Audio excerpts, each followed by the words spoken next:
Вітаю всіх глядачів парламентського телеканалу «Рада». Це програма «Велич особистості» і наша сьогоднішня розмова про непересічну постать в українській історії, будителя духу нації, літературознавця, публіциста, філософа, засновника теорії інтегрального націоналізму доктора Дмитра Донцова. Про нього ми згадуємо разом з Іриною Фаріон, народним депутатом України. Пані Ірино, дуже приємно. Дебют цієї постаті у вищих колах українського національного руху пов'язаний з Першою світовою війною, а саме зі створенням Союзу визволення України, метою якого була саме антиросійська пропаганда. Так, це один із найбільших антимосковитів у нашому просторі, тому такий тривалий час його творчість була заблокована, позаяк ми нашого з вами сусіда називали стратегічним партнером, братом, жили з ним, в принципі, в одному спільному культурному просторі. А оскільки Донцов – це гігант духу, то він, як ніхто інший, розумів, що основні революції – це революції у царині культури. І вважав, що найбільша загроза для української культури – це загроза з боку Росії. І це казав зовсім не галичанин, зовсім не закарпатець, про яких ми з вами багато говорили. Це казала та людина, яка народилася на межі із Росією, а саме в Мелітополі, Запорізька область. Оця наша рідна Запорізька область, яка зараз готується до удару від російського агресора, бо він фактично цій області у спину дихає. Тому не випадково казали, що ці люди, які приходять в нашу культуру з порубіжних теренів, у них дуже загострене відчуття власної етнічності. І вони мають за внутрішню потребу збудувати кордон захисту себе. Але так складалися обставини в цього чоловіка, що кордони його життя перемістилися з Мелітополя у Галичину. І ви слушно сказали, що в 1914 році він заснував спілку визволення України. На тодішній історичний відрізок часу це була надреволюційна пропозиція, бо і Галичина, і Велика Україна була в полоні автономізму щодо ставлення Росії, і будь-які сепаратистські ідеї у взаєминах з Росією вважалися найбільшим гріхом. Виявилося, що Донцов, оцей чоловік, начебто на перший погляд з російським прізвищем, суфіксом «ов», став найбільшим сепаратистом. Тепер у слово сепаратизм, звісно, ми вкладаємо найгірше значення. Тоді ці його сепаратистські ідеї народжували модерну українську націю. Він це дуже добре усвідомлював. І свою позицію щодо Росії як агресора, як головного ворога, ворога номер один, він виклав перед студентською аудиторією. Ну, до речі, у 1926 році з'являється його праця «Націоналізм», де він вводить поняття «українська національна ідеологія». Так, українська національна ідеологія, крім того, він вводить ще одне поняття – українського національного інтересу. Український національний інтерес у контексті внутрішньої української політики і в контексті зовнішньої політики. І з цього він пише, що потрібно зміцнювати волю нації до життя, саме стремління до боротьби за інтереси нації, що неможливо без людини героїчного типу, що характерно для сьогоднішніх часів, для тих бійців, які знаходяться на Сході. І по-третє, національна ідеологія має народжувати в народних масах дух романтики, бажання віддавати себе ідеї. Так, от якщо говорити про нього в дуже узагальнених категоріях, то він зробив революцію у двох царинах. В царинах політичного мислення і в царині літературознавства. В царині політичного мислення, що він зумів воскресити дух повстання після страшних поразок 1917-22 років, коли люди впали у глибоку депресію, тому що всі їхні бажання створити державу, навіть в такому м'якотілому варіанті від Грушевського, Винниченка, Петлюри, це все не вдалося. А він прийшов з новими ідеологічними цінностями. Основна його ідеологічна цінність – це ірраціоналізм людської поведінки. Якщо говорити дуже просто, то можна це охарактеризувати словами великого Сковороди, який казав, все видиме залежить від невидимого, а невидимість – це сила нашого духу. Що кажуть сьогодні наші хлопці з фронту? Хлопці з фронту кажуть, що наша піхота однозначно перемагає російську піхоту. Чому? Тому що наші одержимі любов'ю, ці одержимі ненавистю. Наші захищають свою землю, що там ті хочуть, без коментарів, правда? Тому піхота наша їх перемагає силою свого духу, натомість вони перемагають перемагають нас силою свого оснащення. Кажуть мудрі люди, що коли на кін історії виходить сила духу і сила зброї, то перемагає сила духу. Але виникає запитання, ціною яких жертв. Тому Донцов розумів, що треба створити нове покоління. Нове покоління, тому що старе покоління зазнало великої поразки в 17-22 році, і його праця, яку ви щойно назвали націоналізм, в 1926 році стала Євангелієм для кожного галицького юнака. Цього галицького юнака він почав творити своєю промовою на з'їзді у 1913 році. Його слухачем був відомий історик Дашкевич, який потім згадував це. Взаємини із Коновальцем почалися із того з'їзду. Але, пані Наталю, треба також згадати, що Донцов починав насправді в політичному русі соціал-демократичному. Він належав до соціал-демократичного групування і на першому Потім була своєму... партія хліборобів-демократів. Так, але спочатку це були стосунки із Петлюрою, а Петлюра у нас відомий соціал-демократ чи СДЕК, і ми про нього з вами говорили. І ми також можемо спостерігати за еволюцією поглядів Донцова від соціал-демократичних, соціалістичних до націоналістичних. Чому до націоналістичних? Тому що соціалізм абсолютно нехтує духовну окремішність кожного народу. І, до речі, відповідальність за руйнацію держави Донцов покладав саме на соціалістів. Результатом прорахунків, за образним висловом Донцова, український народ був запряжений до воза чужої державності. Абсолютно правильно, до воза чужої державності і до воза чужих ідеологічних цінностей, і до воза чужої культури. Пригадуєте, як казав Хвильовий, найстрашніша контрреволюція – це контрреволюція у сфері культури. Те саме казав Донцов, який наголошував на ментальних змінах, які сталися у свідомості українця. І він діагностував цю свідомість українця під впливом російської культури страшним терміном. Я не знаю, чи цей термін комусь сьогодні сподобається, але Донцов не жив для того, щоб подобатися.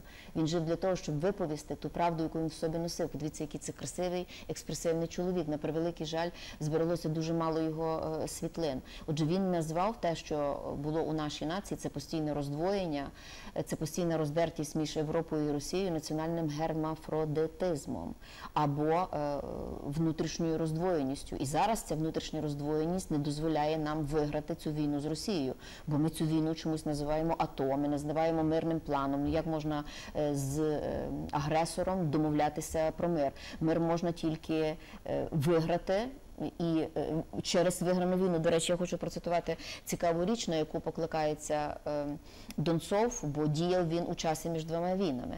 Закінчилася Перша світова війна, тобто його СВУ почалося з початком Першої світової війни, і уся Друга світова війна розгорталася перед його очима. Так от він цитував таку цікаву річ, яка сьогодні дуже важлива. Злочином є мир, поки не здобудемо свободи. Наголошую, злочином є мир, поки не здобудемо свободи. Так, англійські чартисти, була така партія, у 19 столітті закликали Великобританію до війни з Росією. Інша партія закликала до миру з Росією і з домовленостями. Ну, якщо б свого часу Маргарет Тетчер не провадила війни за Фолклендські острови, то, напевно, не була б вона такою славною і не була б вона залізною леді. Тому Донцов належав до того покоління, що ворога можна знищити і силою інтелекту, і силою зброї. Звісно, що це не подобалося оспалому українському суспільству. Але, пані Наталю, він створив бандерівське покоління. Він озброїв його силою духу і силою ідей. Саме з його праці виріс Степан Бандера, Коновалець, Шухевич, Ленкавський. І навіть більше. Він сказав, цього замало, щоб просто були сильні, потужні політики. Мають бути сильні, потужні митці. І він створив цілий напрям вісниківства. І до цього вісниківства належали такі знакові постаті. Це відома Празька школа мається на увазі. От, пані Наталю, це потім назвали Празькою школою і перейменували Празькою школою ліберальні науково-інтелектуальні мистецькі кола на зразок Шевельова, на зразок Лавріненка. Я думаю, що ці люди, я з великою повагою ставлюся і до одного, і до іншого, вони просто заздрили Донцову, який знаходив в собі таку безкомпромісну силу. Вони, ці постаті, яких я назвала, не могли такої безкомпромісної сили в собі знайти. Чому? Вони виїхали за кордон. За кордон абсолютно гнилий і злібералізований. І вони почали відходити від націоналістичної парадигми, яка в Україні єдина рятувала Україну. А там, в західному світі, треба було перед них пристосуватися. А в Україні був такий метеор, як Донцов. Що ж з ними робити, з тим метеором? Знівелювати його і назвати це Преською школою. Та яка це до лиха Преська школа? Це група вісниківців, які існували у місті Львові. Групувалися вони навколо журналу «Літературно-науковий вісник», який робив Великий Донцов. Варто назвати їхні прізвища. Це Великий Мосенс, це Юрій Липа.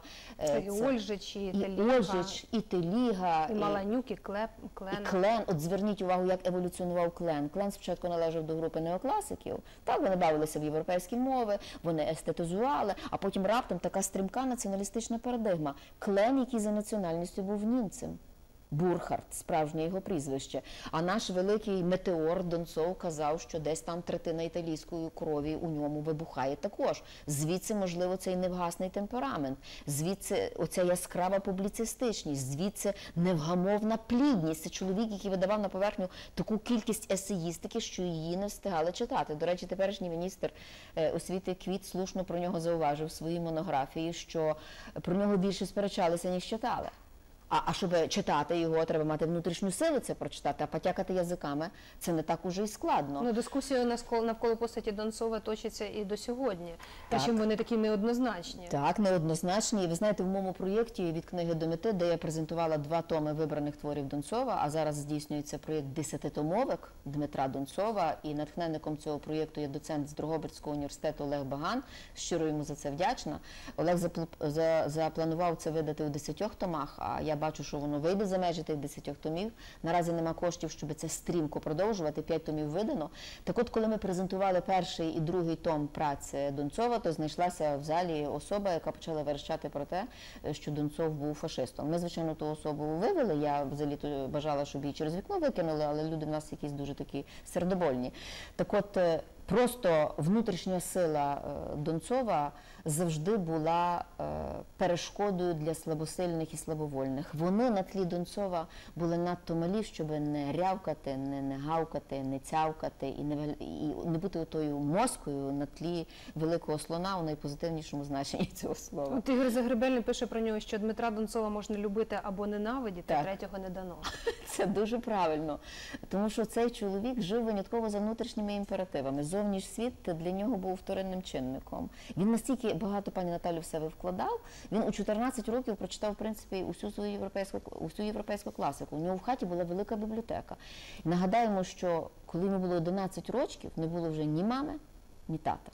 Хто йому прищепив цю несамовиту любов до свого і оце оберігання таким пристрасним словом? Спочатку зброєю, а потім інтелектом. Дід. А дід був, як пише він, німецьким колоністом, але абсолютно зукраїнізованим. Нас так багато зросійщених українців. А це зукраїнізований німець подарував, але це не по прямій лінії, це не кровний дід його матері.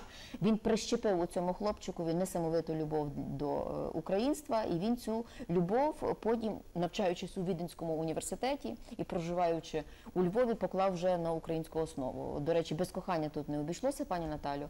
Він одружився з Марією Бачинською, яка була донькою посла до Віденського сейму. Пан Бачинський очолював тоді одну із партій націонал-демократичного спрямування.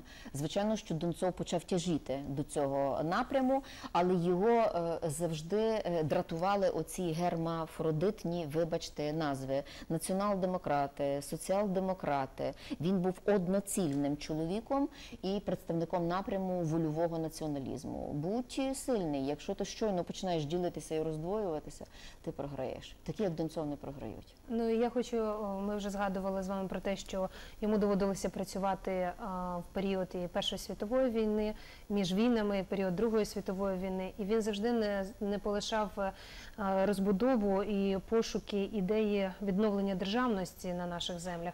І як і раніше, бачаючи в Радянському Союзі ніщо інше, як форму російського імперіалізму з домішком азійського ординства. Вирішення ситуації у спільному поході європейських народів, серед яких і український, проти азійських орд. І, на його думку, протистояння соціалістичного табору із буржуазним – це не що інше, як споконвічний конфлікт цивілізацій, в якому українці завжди були ближчими до Заходу, ніж на півдикунського тоталітарного Сходу. Чи не це все сьогодні ми маємо у двох областях України, де українець відступився від себе, так? Росіянин іде туди, де тонко, де є соціальна основа там є. І знаєте ще, куди йде росіянин? Я хочу процитувати унікальну річ від Донцова. Де лиш державний організм починає розкладатися, де лиш засмерділо стервом, перепрошую, але це правда, де лиш засмерділо стервом, можна бути певним, що поблизу побачиш російського орла. Бо російський орел живиться лише трупом, може тому так довго і живе. Страшно, але факт. Тобто ворог іде туди, де він знаходить підтримку. Де він підтримки не знаходить, він не ризикує йти. Тобто причина війни в Україні сьогодні – це поневолена українська ментальність. І Дмитро Донцов наводить приклад, чому москалям не вдалося поневолити фінів. Так? Тому що фіни завжди були, каже Донцов, одностайні і свідомі того, хто вони. І тепер, коли тричі російський літак перетнув кордон Фінляндії нещодавно, фіни на це надто м'якотіло зреагували. Я собі подумала, чи не вироджується Фінляндія з сили свого духу того часу, про яку писав Донцов? Бо, чесно кажучи, на місці вільних президентів, у нас вільних президентів виявляється дуже мало в світі, просто стріляється в цей літак і збивається. Що чекає Європа? Що чекає Україна, мені зрозуміло з огляду на те, хто у нас головнокомандувач. Але в Європу влучають російські гради, гине понад 300 людей, а вони проводять якесь розслідування. Тобто оця гнилизна, про яку пише Донцов, вона, даруйте, тріумфально крокує усією Європою.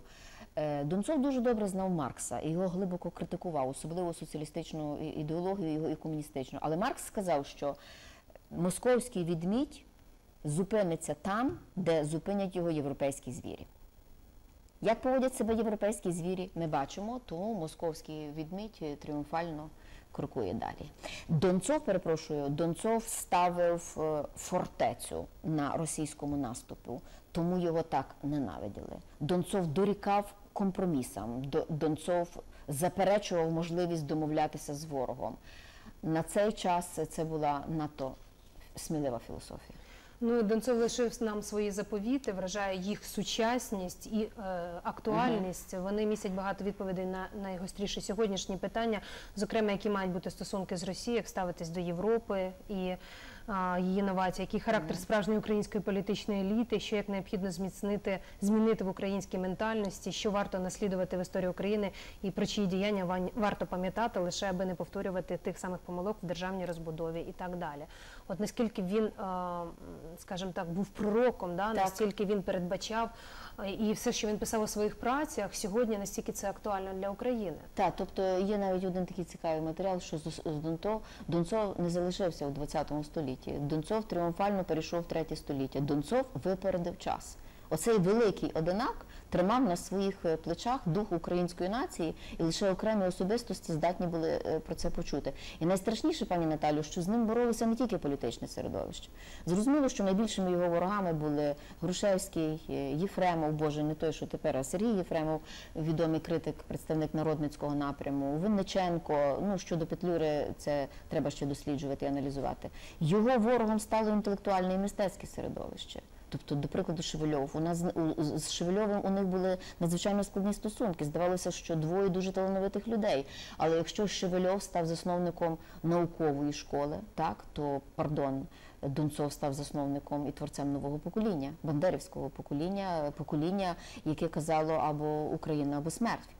Наше покоління сьогоднішнє продовжує його справу. Я коли зустрічалася з нашими хлопцями з батальйону Січ, то вони мені казали, привезіть твори Донцова.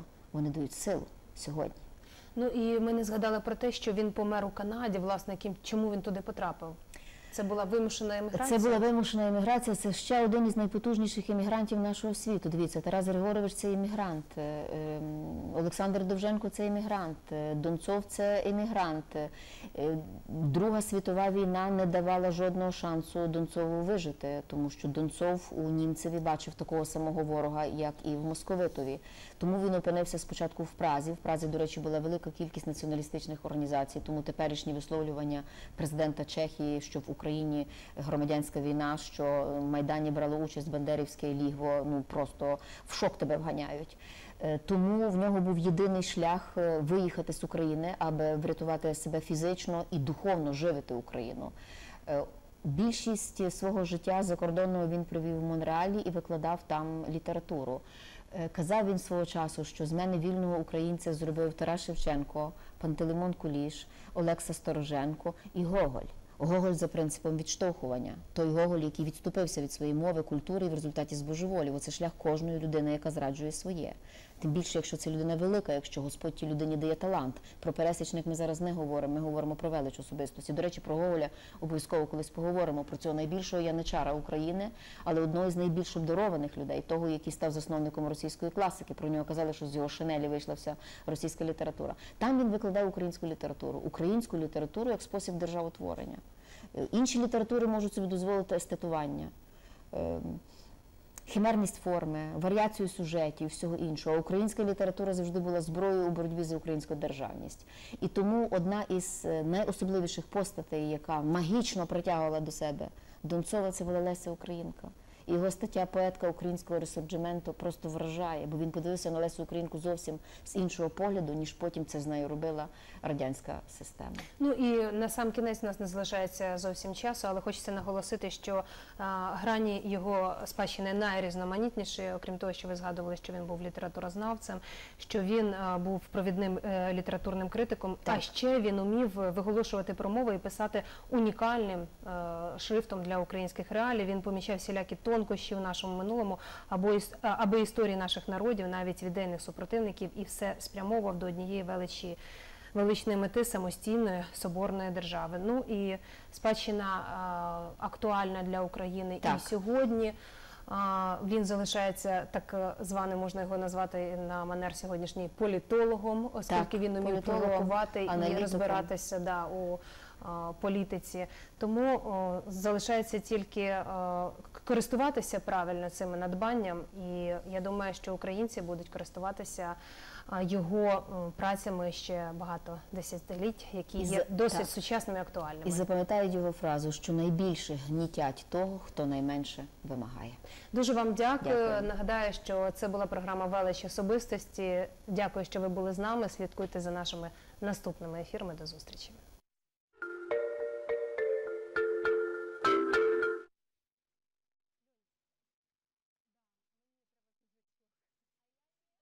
Гукаєте? Я ні. Мы сейчас с вами